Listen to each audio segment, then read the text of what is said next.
ipagpatuloy natin yung pahayag 1, verse 9, no? Hanggang sa kung saan tayo ay matatapos.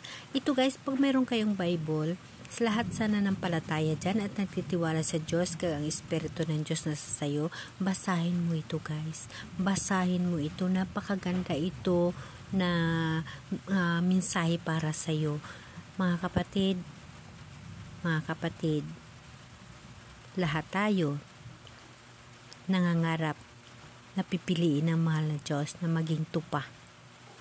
Kaya mga kapatid, sisikapin natin na maunawaan at mai-apply natin sa ating sarili ang buhay na walang hanggan na ating minimiti.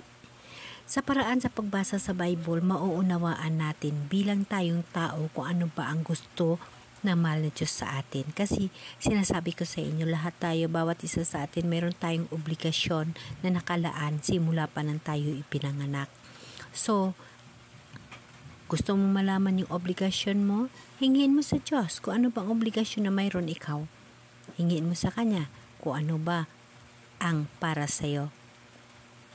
Amen? Ang Holy Spirit manatili sa mga puso natin upang alamin ang ating mga obligasyon sa mundo upang maging kaaya-aya sa mata ng Diyos at makasama natin siya sa buhay na walang hanggan. Amen? Okay, pagpatuloy natin.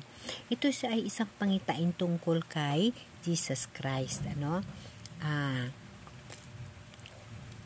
Si Juan ang nagkaroon ng pangitain na ito.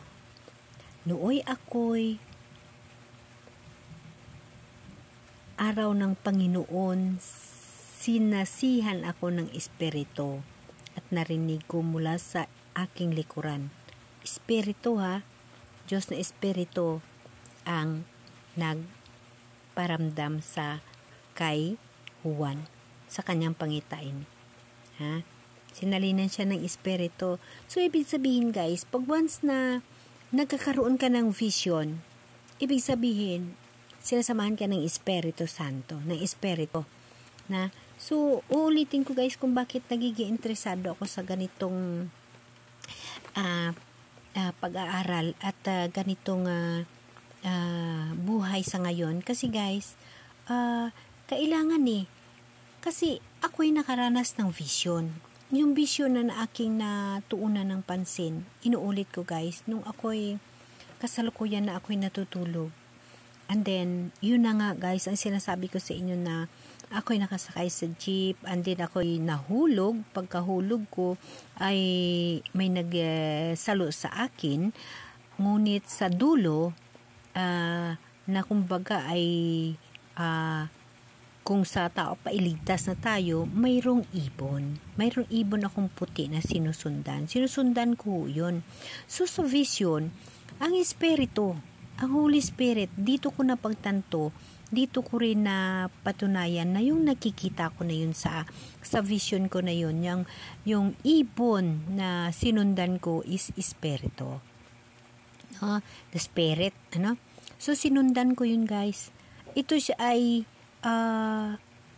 naka-include sa tinatawag na sa mga patay at saka sa mga buhay.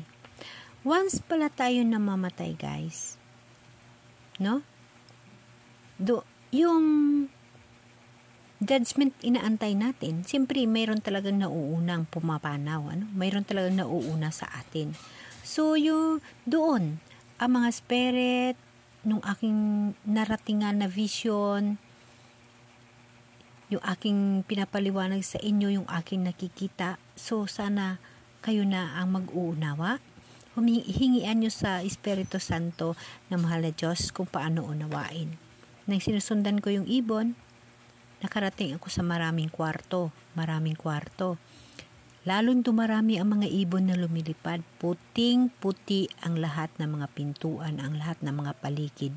Nang lumingon ako sa kanan, may bukas na pinto. Ako'y sumilip. Hindi ako pumasok, ngunit mayroon akong nakita. Doon nakikita ko yung 3 babae na unang pumanaw na. Yun sila, hindi ko sila nakikita sa totoong personalidad. Ngunit sa mga picture at sa kanilang history, alam ko na sila ay pumanaw na. Na ako'y paglingon ko, pagsilip ko sa pinto, isa lang ang sinabi nila sa akin, bumalik ka doon. So, ibig sabihin guys, na-vision ko yung mga unang pumanaw na doon pala sila guys. No, doon pala sila. At and then, mayroon pa akong vision yan guys, nung kasalukuyan na ang nanay ko, gustong-gusto kong umuwi. Gustong-gusto kong umuwi. Pero hindi ko kayang umuwi dahil sa mga kadahilanan. So, ang nanay ko is, kumbaga, yung inaantayin na lang ang oras na kukunin na siya ng ating Panginoon. So, dahil gustong-gusto ko ang nanay kong makita, dahil wala akong magawa, hiningi ko rin yung kay Lord. Hiningi ko rin yun sa Kanya. Lord, namimiss ko ang nanay ko, gusto ko makita ang nanay ko. Hindi ako, Lord, makapunta sa Kanya at hindi ako makadalaw sa Kanya. Alam mo ang dahilan sa puso at isip ko. Alam ni Lord John, yung mga pagkakataon na yun. Yung point natin dito, yung vision. So, nangyari nga yun. Na natulog ako. Habang natutulog ako, nakikita ko ang nanay ko nakaupo sa upuan. Ang tatay ko nakatayo sa likod niya. So, nakita ko silang dalawa. Simula noon, pinanatag ko ang sarili ko na hindi ako uuwi. Dahil sa kadahilanan, so, mga personal ko na yon. Pero, alam ng Diyos yun. Pagbuot pa rin na mahal ng Diyos yun dahil siya ang ikinabubuhay ko. Ganun ho guys. So, ibig sabihin, ang vision, lahat tayo, makakamta natin yun. Kung may heart-to-heart talk tayo or may kaugnayan tayo sa mahal na Diyos na solid o nagkaisa tayo sa mahal na Diyos. No? Kung magkaisa tayo sa mahal na Diyos, talagang makaramdam tayo at makikita natin at magkaroon rin tayo ng vision. Ako'y si Juan, ang inyong kapatid, nakasama ninyo sa paghihirap,